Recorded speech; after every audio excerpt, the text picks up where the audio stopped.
The Lord be with you. And with your spirit. A reading from the Holy Gospel according to Matthew. Glory to you, O Lord. When the Pharisees heard that Jesus had silenced the Sadducees, they gathered together, and one of them, a scholar of the law, tested him by saying, "Teacher, which commandment in the law is the greatest?" He said to him, "You shall love the Lord your God with all your heart, with all your soul, and with all your mind. This is the greatest and the first commandment. The second is this: you shall love your neighbor as yourself. The whole law and the prophets depend on these two commandments." Brothers and sisters, the gospel of the Lord. Praise to you, Lord Jesus Christ. Please be seated. Good morning to everyone. I'm surprised to see a lot of students today kasi alam ko holiday, walang pasok, pero maraming estudyante ngayon sa simbahan.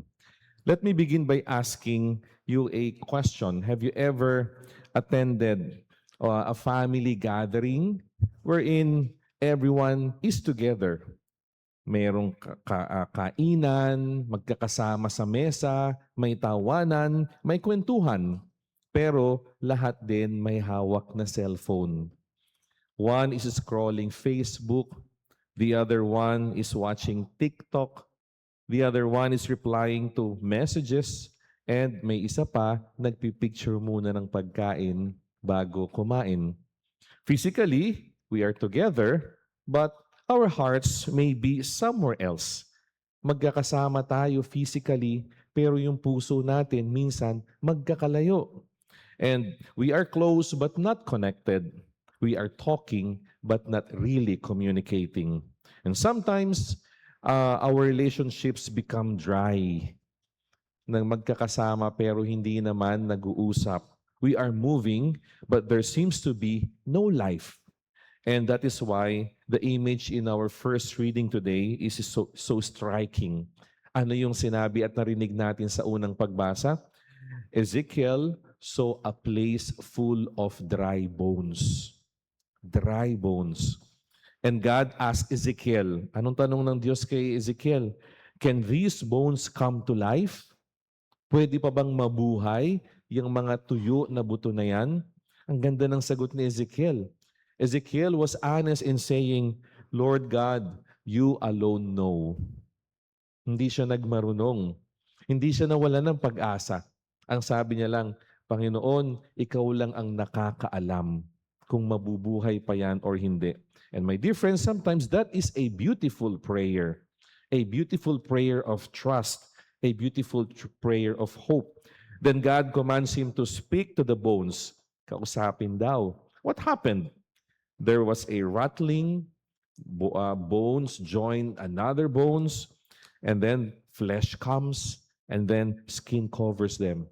So nagconnect-connecta sila, nabuo, nagkaroon ng laman, nagkaroon ng balat, pero walang hininga. In short, wala pang buhay. It was only when God sent the Spirit that it starts to have life again, to become truly alive. And perhaps, my dear brothers and sisters, this is our problem today. We are connected but not alive. We have Wi-Fi, we have Messenger, we have group chats. We can reach someone on the other side of the world in seconds. Ang dali nang magpadala ng message. But sometimes, we cannot reach the person sitting beside us. Madali tayong kumausap, mag-communicate sa mga taong malalayo sa atin, pero yung katabi natin, hindi man lamang natin makumusta. We can send an emoji heart to someone we barely know. Natuwa ka lang sa post niya. Nag-heart emoji ka na. But we find it difficult to say, "I love you" to your family members. We can type "God bless" online. But we speak harshly to your spouse, to your classmates, to your co-workers. Ang galing nating mag-God bless sa online. Pero yung mga kaharap natin, masasamang salita ang lumalabas. And this is where today's gospel becomes very clear. A scholar asks Jesus, ano yung tanong niya? Which commandment is the greatest? And Jesus answered him, you shall love the Lord your God with all your heart, with all your mind, and with all your soul. Sabi niya, pero una pa lang yan. But you should also love your neighbor as yourself. In other words, if you want to know whether your faith is truly alive, look at how you love. Kung totoong buhay yung pananampalataya natin, titignan natin kung paano tayo magmahal. A living faith has a heartbeat, and that heartbeat is love. And so we can attend Mass, we can pray the Rosary, we can join novenas. You can know a lot of prayers, but without love, it is like a body without breath. Para lang siyang katawan na walang hininga. And so Jesus is asking us a deeper question today. Anong tinatanong ni Jesus? Do you love? Nagmamahal ka ba? Because sometimes we can look very religious on the outside, but something inside has become dry. And kung tatanungin natin, where are the dry bones in our time today? Nasaan kaya yung mga yan? Sometimes we can find it inside our own homes. Dryness. Maybe a husband and wife no longer talk, hindi na nag-uusap.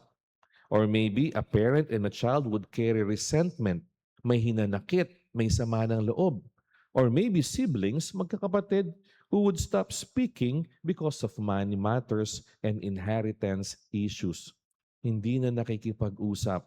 And so maybe someone here is thinking or saying, Father, matagal na po kaming ganyan sa pamilya namin. Wala nang magagawa. Wala na ring pag-asa. But we see, we easily give up on people. Pero ang Diyos hindi. God does not give up on the dry bones. God will not give up on us. And that is precisely the message of the first reading. Let us not decide too quickly that something is dead simply because you cannot see how it can live again. Huwag mo sabihin, patay na yan, wala nang pag-asa, wala nang magagawa kasi hindi mo alam kung paano buhayin. God can breathe new life into what we think is already dead or finished. Kayang bigyan ng Diyos ng buhay. And maybe we don't know how a relationship can be restored. We do not know how forgiveness can happen. We do not know how trust can return. So perhaps our prayer can simply be, Lord, I do not know, but you know. Let us utter the same words that Ezekiel uttered. Lord, hindi ko po alam, pero sigurado ko alam ninyo kung paano. And then we do our part. Let us reconnect. Let us call. Let us forgive. Let us put the cell phone away. Let us sit down and talk. Let us listen to other people. And because when we truly love God, we cannot remain indifferent to the people around us. Yun yung sinasabi ni Jesus. Kung totoong mahal mo ang Diyos, hindi po pwedeng hindi mo mahalin yung kapwa mo. At iyon ang totoong may pananampalataya sa Kanya. Our faith must have flesh.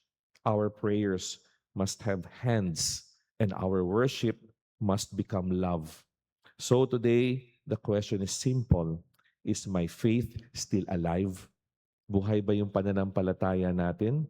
Jesus gives us one way to know. Look at how you love.